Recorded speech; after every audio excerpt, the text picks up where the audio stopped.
Queridos, o tema da nossa conferência é Encontrando o Meu Propósito. Esse é um tema muito importante, porque se você olhar por aí pela cidade, você vai ver que as pessoas estão muito confusas quanto a isso. Eu existo para mim mesmo, eu existo para os outros, eu existo para agradar as pessoas, eu existo para Deus, eu existo para quê? Por que que eu estou nesse planeta? E eu sei que isso é algo que às vezes dói nos nossos corações, mas também é algo que incomoda os que não creem, que ficam tentando buscar um caminho, buscar uma saída e algo assim. E ouvindo e refletindo sobre o tema, eu decidi que nós iríamos, nessa primeira noite de conferência, lidar com Gênesis 2. Eu peço que você abra sua Bíblia em Gênesis 2. Nós vamos ver um pouquinho da história de como Deus nos fez e por que Ele nos fez. Especificamente vendo sobre Deus colocando o ser humano no jardim. Então, Gênesis 2, de 8 a 15, é a nossa passagem nessa noite. Eu vou expor essa passagem e nós vamos recorrer a vários outros textos bíblicos para a gente poder ter uma figura mais completa de por que a gente está aqui mesmo? O que Deus espera de nós? Será que a vida é simplesmente uma contagem regressiva até acabar esse mundo ou até o Senhor nos chamar e aí sim a gente começa a vida? Será que Deus tem expectativas para a gente agora, enquanto estamos aqui? E como vai ser depois da morte? Tudo isso a gente vai lidar hoje, a partir de Gênesis 2, de 8 a 15. Eu peço a sua atenção para a leitura da palavra do bom Deus. Assim diz o Senhor. Verso 8. E plantou o Senhor Deus um jardim no Éden, da banda do Oriente, e pôs nele o homem que havia formado. Do solo fez o Senhor Deus brotar toda sorte de árvores agradáveis à vista e boas para alimento, e também a árvore da vida no meio do jardim, e a árvore do conhecimento do bem e do mal. E saía um rio do Éden para regar o jardim, e dali se dividia, repartindo-se em 4 braços. O primeiro chamava-se Pison, é o que rodeia a terra de Avilá, onde há ouro. O outro dessa terra é bom, o ouro dessa terra é bom. Também se encontram lá o bidélio e a pedra de ônix. O segundo rio chama-se Gion, é o que circunda a terra de Cush. O nome do terceiro rio é Tigre, é o que corre pelo oriente da Assíria. E o quarto é o Eufrates. Tomou, pois, o Senhor Deus ao homem e o colocou no jardim no Éden, para o cultivar e guardar. Vamos pedir a ajuda do Senhor mais uma vez?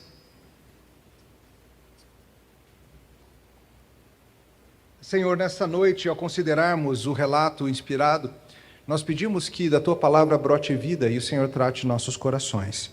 Em nome de Jesus. Amém. Crianças, quando a gente pensa num jardim do Éden, você já ouviu isso em algum lugar, não ouviu, crianças? Na escola dominical, em casa, do pastor falando desse tal do jardim. A gente, os adultos também, a gente tem umas ideias na cabeça de como era esse jardim, não tem? O que você imagina que era isso aí? O que é um jardim no Éden? O que é esse ambiente perfeito na sua cabeça? Envolve rede pé para cima? Tranquilo, assim, deitado numa rede, sem fazer nada? Ou talvez o seu sonho de um jardim no Éden envolva fontes de chocolate. Ah, com certeza tinha fonte de chocolate no Éden, mas era um chocolate que não engordava nunca, tranquilo. Muitos pensam que o jardim no Éden era, como os italianos dizem, os italianos têm umas frases boas, eles falam, um dolce far niente, significa um doce fazer nada. Porque a vida, a melhor coisa da vida é quando você tem o doce fazer nada, né? É tão gostoso quando você tem um sábado assim que você pode simplesmente ficar sem fazer nada. Maridos gostam muito disso. E não tem nada que incomoda mais uma esposa do que ver o marido tranquilo fazendo nada. Não é verdade? É um negócio desesperador para o coração feminino ver assim, você está aí fazendo nada. Não, estou meditando aqui, esposa. Sei lá, seja como for. Às vezes a gente pensa que o jardim no Éden era isso, um lugar onde os abacaxis já vinham pré-descascados. Você não tinha nem que se dar o trabalho. Você só pegava o abacaxi e já comia, melava a barba e tudo mais. Estou melado de abacaxi. Tudo bem, pula no Rio Tigre, fica limpinho. Aí vem o caju, aí você se mela de caju. Essa coisa gostosa, assim, tranquilo. Às vezes a gente pensa em algo assim no jardim, no Éden. É interessante porque todo ser humano tem na sua cabeça, assim, uma noção entranhada de um lugar paradisíaco. Um lugar maravilhoso. Um lugar onde eu vou finalmente encontrar paz, sentido, descanso, tanto para a mente como para o corpo. Para alguns, o mais próximo de um lugar assim no mundo é uma praia linda, uma praia paradisíaca. Alguns é uma praia cheia, para outros é uma praia vazia, só você e os ovos de tartaruga marinha ali, esperando para eclodir, e você também, doido para eclodir, ou qualquer coisa assim. Talvez para você, entretanto, a ideia de um lugar maravilhoso não seja praia, para outros é a ideia de serra. Muitos gostam mais de um clima ou de um ambiente serrano, talvez montanhas, coisas que até que a gente não tem no Brasil, como picos nevados, né? Você sonha assim, cara, deve ser lindo ver aquelas montanhas com neve lá em cima, vales verdejantes, um riozinho serpenteando, carneirinho, sei lá, esse tipo de coisa. Para outros, o lugar de sonhos é em casa. Me deixa quieto em casa. Aqui, comigo, tranquilo, meu quarto, minhas coisinhas, meu Wi-Fi, não preciso de mais nada. A vida está perfeita, a vida está em paz. Todos nós temos ideias de refúgios para o nosso coração. A verdade é que todo ser humano busca algo assim. Busca lugares ou ocasiões onde a gente se sinta plenamente protegido, plenamente acolhido, onde o mundo ameaçador e o mundo decepcionante e árido não me pegue, onde as coisas funcionem como deveriam. Mas ao mesmo tempo que a gente tem uns ambientes assim, eles também não satisfazem. Um escritor chamado C.S. Lewis, ele falou famosamente assim: se eu encontro em mim um anseio que nada neste mundo satisfaz, a resposta lógica é que eu fui criado para um outro mundo. E foi mesmo. Você, imagem de Deus, foi criado para viver num mundo perfeito. Mas o mundo não é mais assim e você também não é. E essa inadequação mútua dói. É que nem um sapato com uma pedrinha dentro. Já andou com um sapato com uma pedra dentro? É ruim, não é? Ou então, sabe quando a meia começa a ser engolida, assim, um negócio que dá uma agonia, a meia vai ficando meio velha, ela perde aquela elasticidade, aí ela vai descendo, quando você vê, está no meio do pé, assim, que desespero andar desse jeito. E botar o pé direito no esquerdo, já fez isso? Não, aí também é demais, pastor, não tem limite essa loucura aí. Mas o mundo é meio assim, ele encaixa, mas não encaixa direito. Ele serve, mas ele tem incômodos. Ele é adequado, mas falta, sabe? Hoje a gente vai ver a explicação bíblica para isso. A gente vai ver que nós fomos criados com o propósito de habitar num mundo perfeito. E nesse mundo perfeito, nós seríamos profetas, sacerdotes e reis. Só que o mundo caiu. E a gente vai pensar sobre como isso funciona hoje e qual é a esperança que Deus nos dá para o futuro. E nós vamos ver isso a partir de Gênesis. E o resumo da mensagem, o resumo é o seguinte: Deus nos chama a cultivar e guardar o seu mundo, enquanto esperamos pela nova terra. Esse é o nosso propósito. Enquanto estamos nesse mundo, nós vamos cultivar e guardá-lo para a glória de Deus. Mas com o olho vivo, atento para o mundo que vem. Vamos ver isso em algumas partes. A primeira verdade que eu quero considerar para você é que nós fomos colocados, Deus criou um habitat para o homem cultivar como profeta, sacerdote e rei. Olha de novo o início do texto, verso 8. E plantou o Senhor Deus um jardim no Éden, da banda do Oriente, e pôs nele o homem que havia formado. Do solo fez o Senhor Deus brotar toda sorte de árvores agradáveis à vista, boas para alimento, e também a árvore no meio do jardim, a árvore da vida, e a árvore do conhecimento do bem e do mal. E saía do Éden para regar o jardim um rio, dali se dividia. O primeiro chamava-se Pison, lá na terra de Avilá, onde há ouro, um ouro muito bom. Também se encontra lá o bidélio, a pedra de ônix. O segundo rio se chama Gion, é o que circunda a terra de Cush. O terceiro rio é o Tigre, corre pelo oriente, da Síria. O quarto é o Eufrates. Tomou, pois, o Senhor Deus ao homem e o colocou nesse jardim no Éden, para o cultivar e guardar. Essa passagem se dá logo depois da criação do homem. O ser humano é a única parte da maravilhosa criação de Deus que é descrita como imagem de Deus. Toda a natureza leva a glória de Deus, mas só nós somos imagem dele. E a primeira coisa para destacar aqui no nosso texto é que o Senhor Deus, ao criar o mundo, fez um lugar especial, esplendoroso, cheio de coisas agradáveis para o homem. Deus não tinha a obrigação de fazer isso, mas ele fez. Pura bondade da parte dele. Ele fez um mundo cheio de diversidade e glória, e ele colocou o homem para morar num lugar cheio de prazeres, deleites e alegrias. Veja, o texto fala que ele fez muitas árvores agradáveis. E quantas árvores agradáveis existem, né? Algumas são agradáveis aos olhos, você vê certas árvores e fala, cara, isso enche os olhos. Lá em Brasília, a gente está agora na época dos ipês. E bem na época da seca, os ipês entram em flor lá em Brasília, o ipê roxo, o ipê amarelo, o ipê branco. É um negócio glorioso de ver, os olhos não cansam. Tem árvores gostosas também, de você montar sua rede, de você deitar embaixo. E claro, árvores gostosas com suas frutas inúmeras. Não é maravilhoso que Deus tenha criado essa diversidade infinita de sabores? Veja, pensa no gostinho da jabuticaba, não é diferente da mexerica? A mexerica, por sua vez, é muito diferente da uva, e a uva é diferente do caju, e o caju do mamão, e o melão, e seja o que for. E Deus inventou cada um desses, e Deus criou na sua boca um órgão capaz de diferenciar isso tudo. Deus inventou para o ser humano uma língua capaz de sentir o azedo, o amargo, o doce, o salgado, e as 1000 combinações que existem. Isso foi bondade de Deus. Deus fez formas, Deus fez cores, Deus fez texturas, Deus fez aromas, Deus fez luz. Você vê uma criança, né, crianças, quando vocês são bem pequenininhas, vocês começam a se interessar pelo mundo. E vocês olham as coisas e você começa a ver bola, triângulo. E você vê uma borboleta. Pela primeira vez que a criança vê uma borboleta é uma loucura, né? Porque ela não sabe o que é aquilo. Ela achava que flores não voavam, aí ela vê uma flor que voa, porque é isso que ela pensa que é uma borboleta na cabeça dela. É muito interessante que Deus faz isso e, ao mesmo tempo, é um mundo complexo e desafiador à nossa mente. Não é apenas prazeroso, mas desafiador. A gente olha o mundo e a gente quer entendê-lo. A gente olha as estrelas e a gente quer entender como que elas rotacionam, por que aquela estrela estava aqui hoje está lá, por que a lua surgiu por esse lado, amanhã ela aparece pelo outro, por que leva sempre o mesmo tempo para o sol dar a sua volta. Tudo isso é criacional, tudo isso é Deus colocando um mundo preparado para a gente. O planeta Terra ele foi perfeitamente colocado para nós.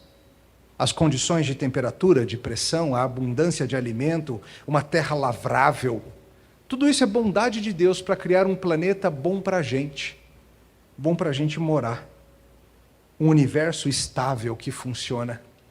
E nisso tudo Deus faz um lugar especialíssimo dentro dessa coisa especial chamada Terra. Ele faz um jardim no Éden.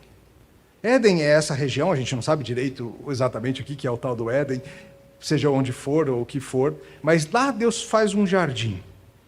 Antes ainda de chover, pelo que a Bíblia fala, nessa época ainda não havia chovido, havia um vapor que regava a terra. A gente não sabe bem como que era isso, se era uma neblina, não sei. Seja como for, nessa região chamada Éden, Deus coloca e planta um jardim. Um lugar especialmente projetado para ficar sob a responsabilidade do ser humano. Veja que Éden não é o nome do jardim, é um jardim no Éden, numa região mais ampla. Mas não é um jardinzinho pequeno, como talvez você tenha na sua casa, ali no quintal, uma hortinha, um pomarzinho, ou uma roseira, alguma coisa. Talvez um jardim botânico belíssimo, algo grandioso.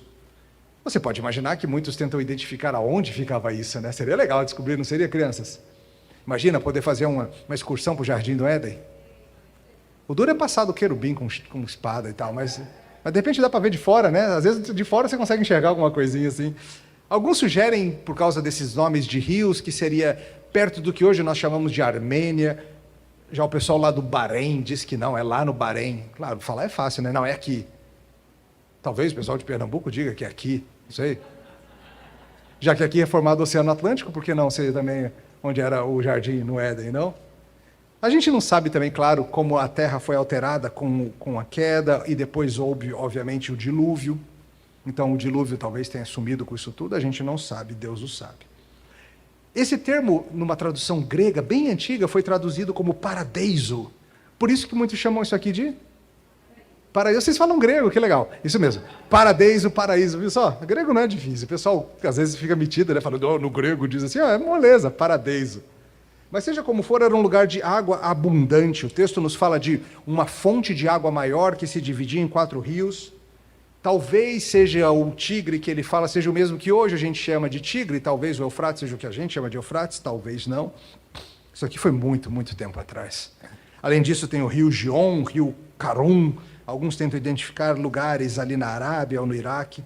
Seja como for, um lugar de água abundante para fazer verdejar todas essas plantas. A gente lá na minha Brasília, a gente está num desespero por água abundante. Estamos há 154 dias sem chuva lá. A última vez que choveu foi em abril. Já pensou um negócio desse? Falei para o pastor Nilmar, assim que eu saí do avião hoje, eu senti ar úmido no meu nariz ficou tão feliz. Porque lá está uma seca braba. Porque a gente sabe que a vida depende de água. E veja, isso aqui é a ideia de um princípio que os estudiosos chamam de um princípio antrópico. Que é isso? É a ideia de que o mundo foi planejado para o ser humano. Ele é muito apropriado para a gente. Um jardim glorioso no meio de um mundo glorioso. Então a ideia era que Adão ficasse lá no dolce far niente, fazendo nada o dia inteiro? Não. A ideia era que ele cultivasse e guardasse esse jardim. Veja, esse era o lugar mais bonito do mundo, e ele seria cultivado, guardado e ampliado. O Éden era mais bonito do que esses lugares que você vê no Instagram do povo. Às vezes você fica vendo o Instagram do povo, né? Você fica vendo assim, gente, como tem lugar bonito nesse mundo. Eu mesmo fico, toda semana eu estou fascinado com um negócio diferente. Às vezes eu estou fascinado com a Islândia, aí eu fico assim, não, quero ir lá. Aí você vai procurar no decolar.com os preços das passagens e fala, então, na Nova Terra eu vou, nessa não vai dar. Nessa não vai ter como. Aí você vê assim, o Vietnã, você fala, cara, como assim? Eu não sabia que o Vietnã é tão bonito. Cara, um negócio de louco aquilo lá, belíssimo. Ou no Brasil, Ilha Grande, Ilha Bela, tantos lugares. Pensa nos fiordes noruegueses, pensa nas ilhas Fiji, nas ilhas do Pacífico Sul. Pense nos lagos suíços, nas montanhas canadenses, nas paisagens andinas, nas paisagens antárticas, nas misturas absurdas de mar e montanha que a gente vê, por exemplo, no Rio de Janeiro ou na Cidade do Cabo. Pense, só de São Luís a Aracaju, percorrendo o Nordeste todinho, você passaria algumas vidas sem ver tudo. De tanto lugar esplendoroso que o Senhor fez.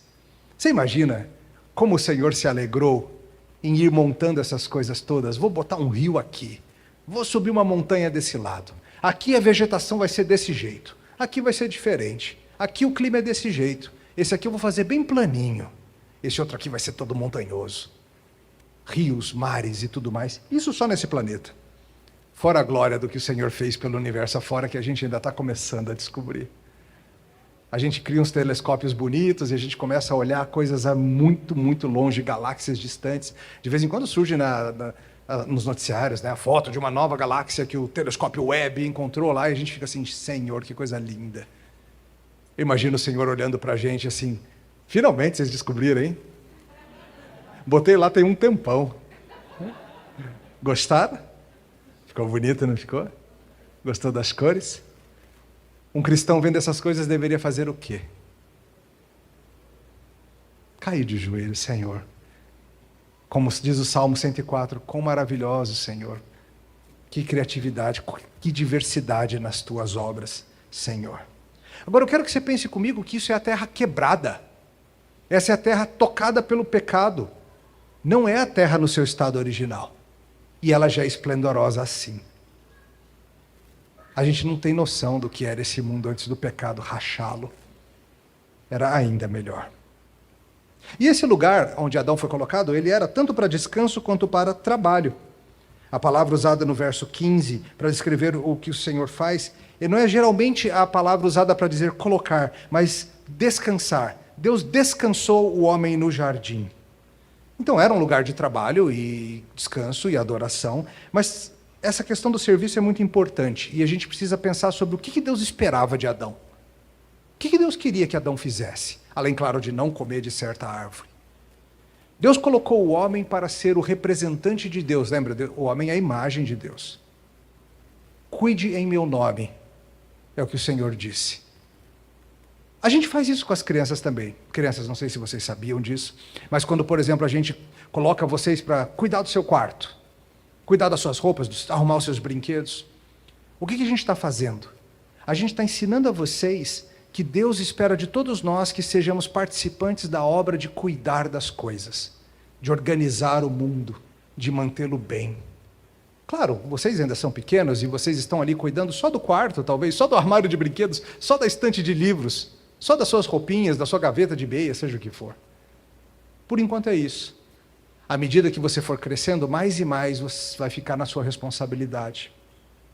Isso é o que a gente chama de domínio. Domínio, às vezes, é uma palavra que traz uma ideia ruim, né? Domínio, a gente pensa logo numa opressão, num apertar, estou dominando você. Tira essa ideia, pensa num domínio bíblico como um cuidado. Alguém que está ali em nome do Senhor, para se assegurar de que tudo vai andar bem. O ser humano, ele, feito à imagem de Deus, ele era chamado a ser profeta, sacerdote e rei. Você lembra que no Antigo Testamento, muitas vezes nós tínhamos esses três tipos de pessoas? A gente chama de ofícios. Tínhamos os reis, O que os reis faziam? Governam, lideram, protegem. O que os profetas faziam? Ensinavam, falavam a palavra de Deus, traziam a verdade. E o que os sacerdotes faziam no Antigo Testamento? Eles aqueles que faziam a mediação entre Deus e o resto da humanidade. Então, Adão era, de certa forma, o profeta, o sacerdote e o rei daquele jardim. Em nome de Deus, ele deveria protegê-lo. Em nome de Deus, ele deveria investigar aquele mundo e chegar à verdade. E em nome de Deus, ele deveria manter a santidade daquele jardim. É muito interessante se a gente pensar como a investigação do mundo está ligada a esse ofício profético. Deus fez o ser humano com capacidade para entendimento, mas ele não fez o ser humano já entendendo tudo. Adão não nasceu com conhecimento enciclopédico. O que ele precisava fazer? Ele precisava observar e entender. Certa vez Deus trouxe os animais para ele, não trouxe? E falou, dê nome. Não era dar nome assim, esse morcego aqui eu vou chamar de Johnny. Não é isso. Era outro tipo de coisa. Passou aquele bicho voador, passou aquele bicho que rasteja, passou aquele bicho enorme com uma tromba, e ele tinha que observar aqueles animais e descrevê-los. Um nome que descrevesse quem eles são. Isso é ciência, se você quiser colocar na terminologia moderna. E isso é uma função profética. Olhar para o mundo, reconhecer a verdade e sujeitá-la ao nome do Senhor. Nós somos a imagem de Deus na Terra, só nós temos essa função. Os ursos pandas não fazem isso, nem os ursos koalas, nem as morsas, nem os anjos têm essa função de investigar o mundo. Nós, a imagem de Deus, é que temos. Nós temos a responsabilidade dada por Deus de entender como o mundo funciona, para assim glorificarmos a Deus em entendê-lo e glorificarmos a Deus em protegê-lo. Você já tinha parado para pensar nisso? Que, por exemplo, crianças, quando a gente bota vocês para estudar geografia, biologia, química, a gente está ensinando vocês a fazer o que Adão tinha que fazer? Sabia disso? Quando vocês, crianças, por exemplo, estudam biologia, vocês não estão estudando só os animais ou as plantas, vocês estão estudando os animais e as plantas que Deus inventou para a sua glória. E entender como eles são diferentes e parecidos, como eles funcionam, glorifica a Deus. Crianças, quando vocês estudam geografia, vocês não estão só aprendendo qual é o nome das regiões do Brasil, as capitais dos estados, ou os rios, ou as bacias hidrográficas, ou os climas, ou essas coisas todas. Vocês estão aprendendo o quê? Como que Deus quis fazer esse mundo? É o mundo de Deus, os rios, os mares, as geleiras, as montanhas são dele. Tudo isso é dele. Ou seja, será que é um chamado legítimo para um cristão de ser um cientista e procurar entender esse mundo para a glória de Deus? Mas claro que é. É o que Adão começou a fazer. Um domínio profético, uma compreensão de quem olha e vê as coisas como elas são. Mas além disso, vem um domínio de rei, um domínio real. Em seguida, como nós veremos, se você continuar vendo o texto bíblico, Deus ordena ao homem que junto com a mulher encham a terra. A ideia era que a imagem de Deus não ia ficar ali contida no jardim. Não era vamos viver no jardim todos para sempre. Não, era vamos encher o mundo. Mas sempre levando conosco o quê? A glória de Deus, a verdade de Deus e a proteção desse mundo. Vamos continuar cultivando e trabalhando esse jardim, expandindo pelo mundo. Provavelmente seguindo os rios que brotavam do Éden. Normalmente as populações seguem ao longo dos rios, não é assim que os estados geralmente se desenvolvem? Procura as cidades, por exemplo, do interior dos estados. Normalmente elas nasceram aonde? Na beira dos rios. Talvez fosse assim o plano do Senhor, que seguindo esses rios e se andando pelo mundo, a humanidade fosse se espalhando. Isso seria feito como? Para a glória de Deus, em temor do Senhor, em santidade. Infelizmente veio a queda, né? O ser humano continuou fazendo. O ser humano se espalhou pela terra, o ser humano, a gente está em todo lugar. Mas a gente faz essas coisas para a nossa glória. Deveríamos dominar o mundo para a glória de Deus. Dominamos o mundo para a nossa própria glória. Deveríamos levar a santidade e a bondade de Deus. Mas levamos o medo e as fraturas do pecado.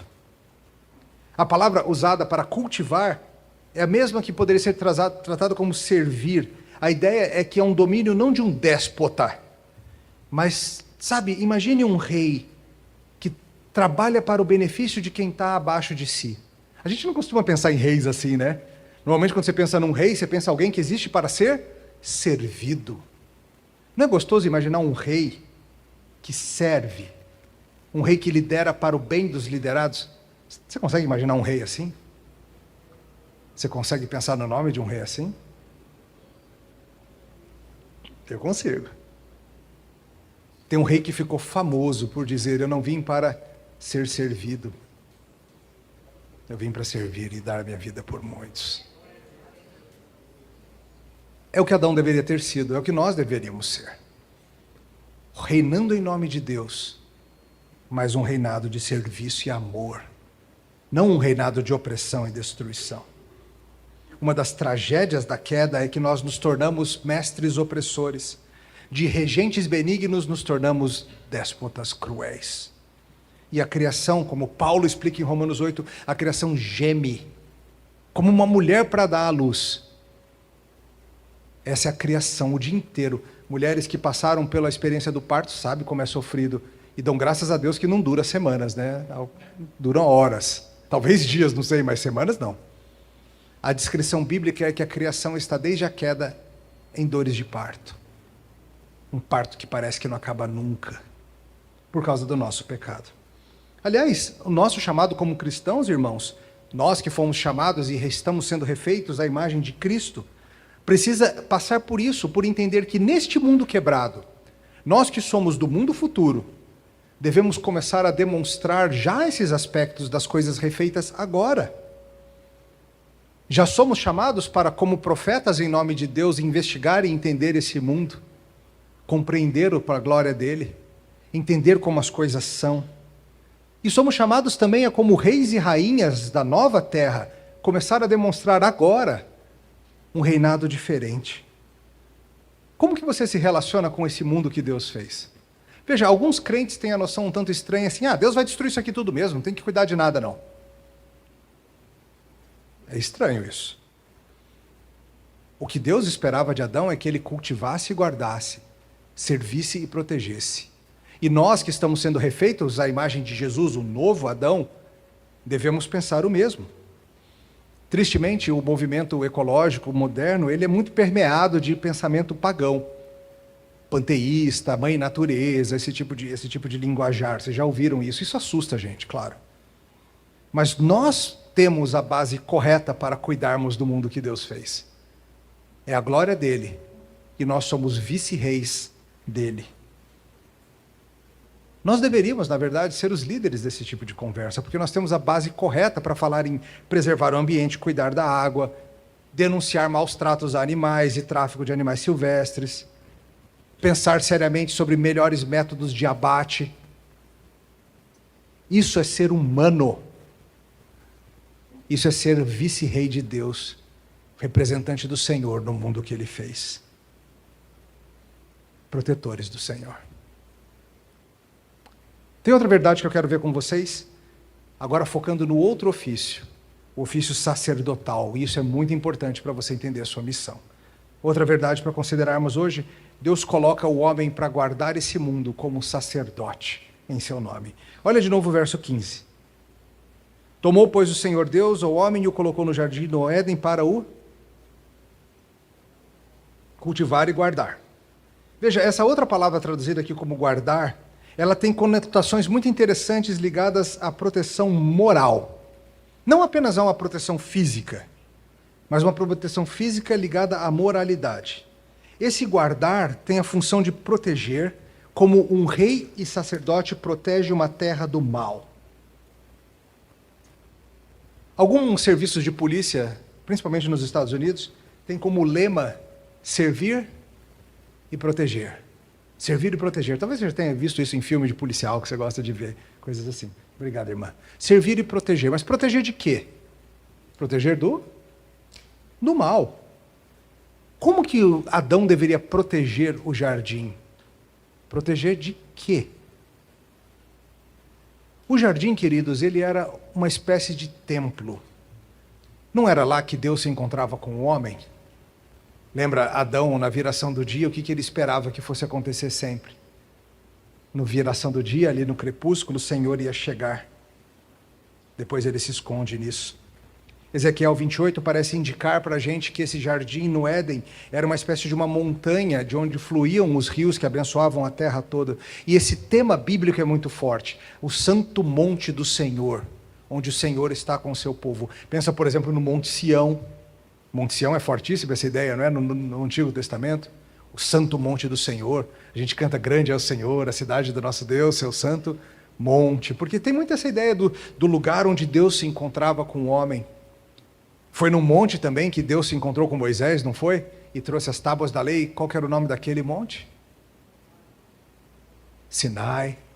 Foi num monte também que a arca, depois do dilúvio, desceu e descansou, o Monte Ararat.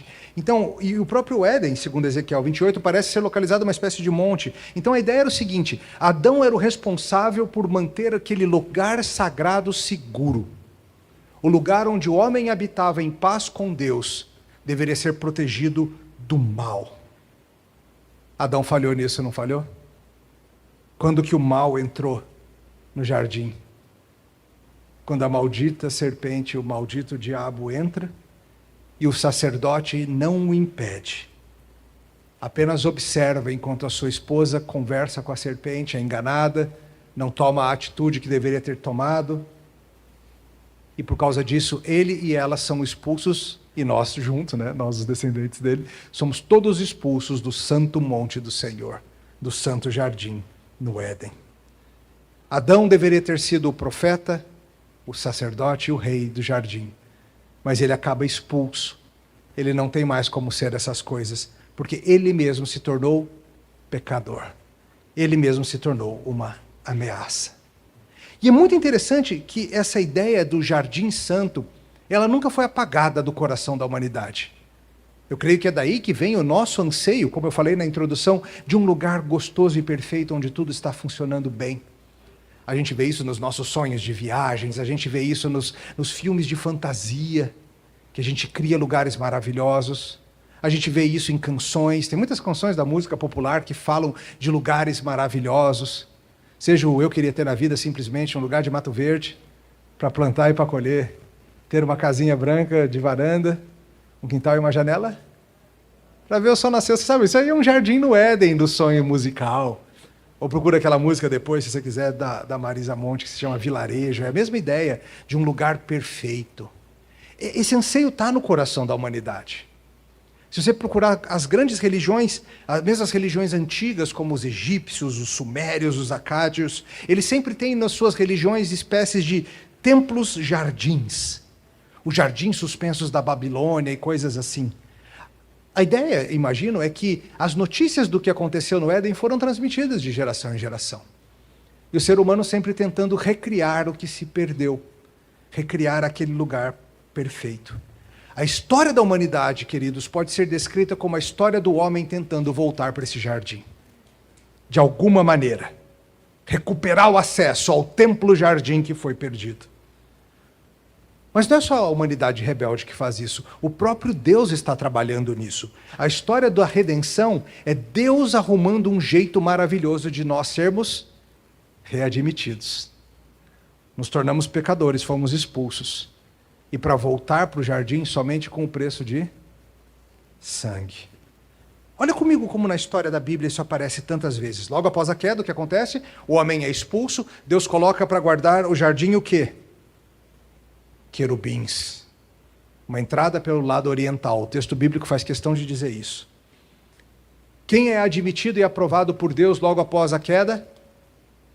O homem que faz um sacrifício de sangue, o nome dele era Abel. A história humana vai avançando e Deus sempre vai sendo adorado por meio do derramamento de sangue. Noé e tantos outros. Quando Deus vem e chama uma nação para ser a sua, a nação de Israel, ele começa a, ele mesmo, partindo dele, estabelecer lugares onde ele se encontra com o homem. Na época do deserto, Deus deu um lugar, era uma espécie de um templo móvel. Era uma tenda que eles montavam e desmontavam e levavam com eles mesmos para onde eles fossem, montavam acampamento, montavam a tenda, e naquela tenda Deus se encontrava com eles. Sabe o nome disso? Tabernáculo. Vocês estão semi-acordados, legal. Sei como é, sexta-noite, tabernáculo. E dentro do tabernáculo tinha uma arca. Essa arca, ela tinha o quê? O que tinha dentro da arca? Os nazistas foram olhar, né? Lá naquele filme do Indiana Jones, não se deram bem, não. O que tinha dentro da arca de verdade, não no filme? As tábuas da lei, a lei do Senhor. E a arca, ela tinha sobre ela imagens de quê?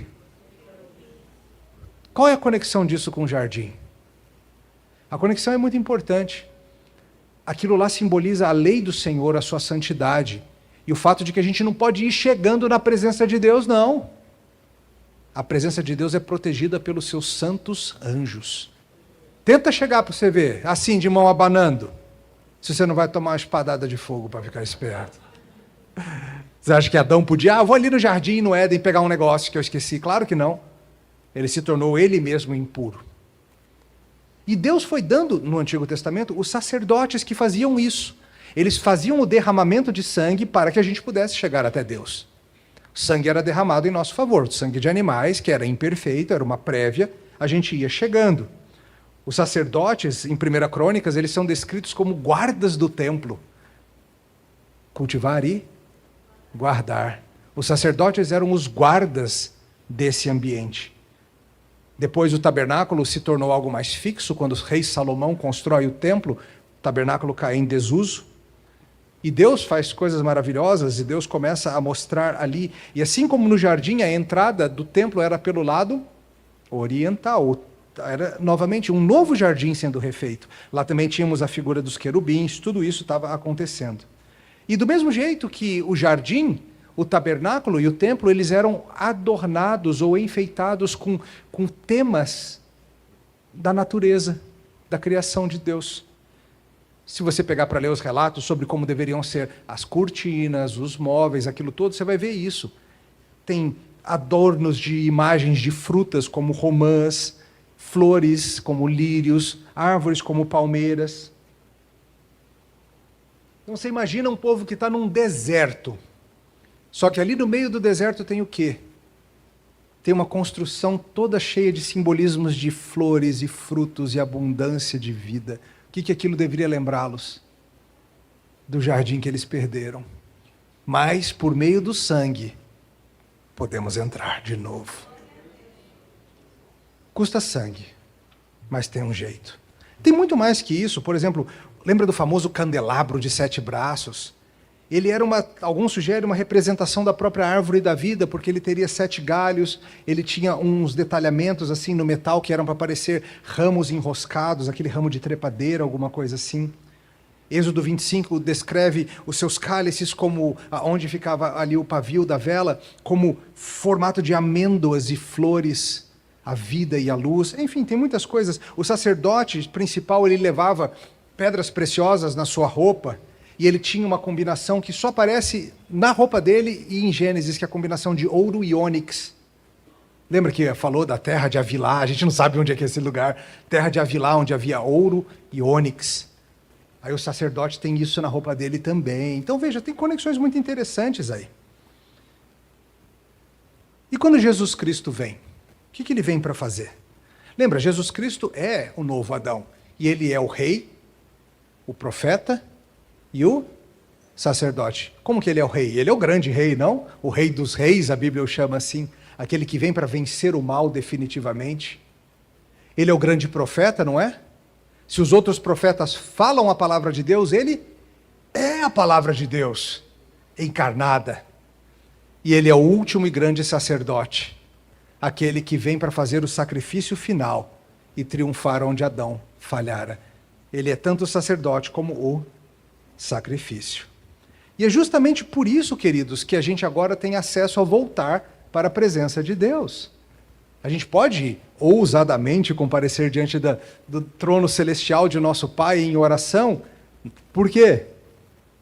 Por causa do sangue derramado de uma vez por todas. E olha que legal, logo na ressurreição, quando Maria vai ver o local onde ele estava, e ele não está mais, mas ela chega lá e o que ela vê? Na cabeceira e no pé, querubins, mostrando mais uma vez o lugar santo. Só que agora ele está aberto. Veja o que Jesus veio fazer por nós, irmãos. Ele veio nos levar de volta para o lugar de onde fomos expulsos. É claro, é melhor ainda do que isso. Nós não vamos voltar ao jardim no Éden. Esse nem existe mais. É bem melhor que isso. Ele é o grande rei que lidera a igreja. Ele é o grande profeta que traz a verdade. Ele é o grande sacerdote que penetrou no Santo dos Santos e abriu o acesso a todo aquele que crê. Como que a gente fica, então? A gente fica na expectativa, né? Mas enquanto não chega esse dia, você percebe que já é hora de agirmos como profetas, sacerdotes e reis, ainda no velho mundo? Nós, povo de Deus, o que a gente faz? O que é uma igreja?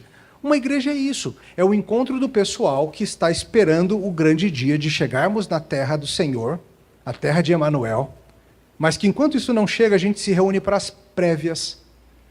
Toda vez que o povo do Senhor se reúne, nós estamos experimentando a prévia desse grande dia final. O povo reunido, o encontro com o Senhor. Ainda temos os nossos problemas, ainda lutamos com nossos pecados. Mas isso também vai acabar. Hoje, a igreja do Senhor, o povo, é o templo de Deus, a presença de Deus na terra. Nós, as novas criaturas, os cristãos, nós somos quem representa o Senhor nesse mundo. Nós andamos por esse mundo levando a luz, a verdade, a santidade. Nós andamos por esse mundo proclamando a verdade de Deus, de que todo aquele que crer será salvo. Nós andamos por esse mundo como sacerdotes, promovendo a reconciliação entre Deus e o homem. Somos, como Paulo diz, ministros da reconciliação. Nós somos os profetas, sacerdotes e reis, ainda no mundo quebrado. Os irmãos que já partiram estão com o Senhor no céu, já gozando da sua presença. Mas mesmo o que eles experimentam hoje ainda não é definitivo, porque eles estão lá apenas em espírito. As promessas da Bíblia, como você pode ler no final de Apocalipse e algumas outras passagens, algumas profecias de Isaías, por exemplo, não são de que nós moraremos para sempre apenas em espírito com Cristo, mas o que nos aguarda, como Paulo fala em 1 Coríntios 15, nos aguarda uma ressurreição. Nós experimentaremos uma ressurreição e o mundo terá a sua ressurreição. Paulo explicou que a criação geme, mas um dia esse gemido vai passar. Apocalipse fala bastante sobre a terra refeita. Deus não vai abandonar esse mundo que Ele criou, Ele vai refazê-lo. Como foi com a gente? Deus está nos refazendo. Muitas vezes a gente pensa, sei lá, acho que a gente assume, tal, não sei porquê, que Deus fez esse mundo lindo e espetacular, mas o pecado e o diabo conseguiram arruinar tudo e tudo vai ser jogado para fora para sempre. Ah, que pena, deu tudo errado. Começa de novo. Do mesmo jeito que o Senhor não nos joga fora, mas nos refaz em Cristo, o Senhor vai fazer novos céus e nova terra. É o que a Bíblia nos promete, é o que João nos promete em Apocalipse. A morte traz essa separação de nossos corpos e almas temporariamente, e a ressurreição vai fazer de novo. E como Paulo explica, na ressurreição teremos um corpo similar ao de Cristo, um corpo glorioso, glorificado. E viveremos novos céus e nova terra. Pega para ler hoje antes de dormir, Apocalipse 21 e 22, para encher seu coração, e você vai ver quantos ecos, quantas comparações tem do jardim. Porque Nova Jerusalém, ou Novos Céus e Nova Terra, no final das contas, são Deus fazendo novas todas as coisas e expandindo esse jardim para a gente. É claro, a gente não sabe os detalhes, a gente não sabe bem como vai ser. Muitos desses detalhes são simbólicos, eu sei disso. Mas olha depois como parece com um jardim ampliado. Por exemplo, no jardim no Éden havia um rio que fluía e aguava tudo. Em Nova Jerusalém tem um rio que corre do trono de Deus. No jardim havia a árvore da vida, a árvore do conhecimento do bem e do mal. Em Nova Jerusalém a árvore está disponível para quem quiser. No jardim havia apenas Adão e Eva. Nova Jerusalém é uma multidão de filhos e filhas de Adão que não dá nem para contar de tanta gente que é. No velho jardim, glória do ouro, a glória do ônix. Na Nova do Jerusalém, tudo isso de novo. E nós por lá, livres para adorá-lo e para conhecê-lo. Veja, meu irmão, essa é a maravilha da obra de Cristo. Ele não veio simplesmente para perdoar os meus pecados. É isso, mas é mais do que isso. Porque perdoar os seus pecados por meio de morrer na cruz foi o jeito dele cumprir tudo isso. Dele nos levar de volta para o estado que deveríamos ter vivido. Um estado de um mundo perfeito que glorifica a Deus em todas as coisas. E nós vivendo nesse mundo perfeito como profetas, sacerdotes e reis. Cuidando do mundo em nome dele. Entendendo e falando a verdade para a glória dele. Protegendo o mundo do mal para a glória dele. Nós habitaremos numa nova terra, ainda mais gloriosa do que aquela que Adão conheceu. Assim como teremos novos corpos que muito superam o que nós temos hoje. Qual é o meu propósito na vida? O meu propósito na vida é chegar lá por meio de Cristo. Mas não é só chegar lá. É no caminho e chamando outros. É anunciando para todos e falando, escuta, você quer vir também? Cabe. Lá é bem grande. Cabe todo mundo que quiser. E já nesse mundo viver como um ministro da reconciliação, como um rei que em nome do Senhor protege o mundo dele, como um sacerdote que reconcilia, como um profeta que anuncia a luz. Ele, o templo não feito por mãos humanas, lembra que a Bíblia o descreve como um templo de Deus. Ele é onde nos encontramos, para a glória dele para sempre. Você chamaria isso de boas novas? Olhando assim dá para chamar, não dá? Boas novas de fato. Vamos orar.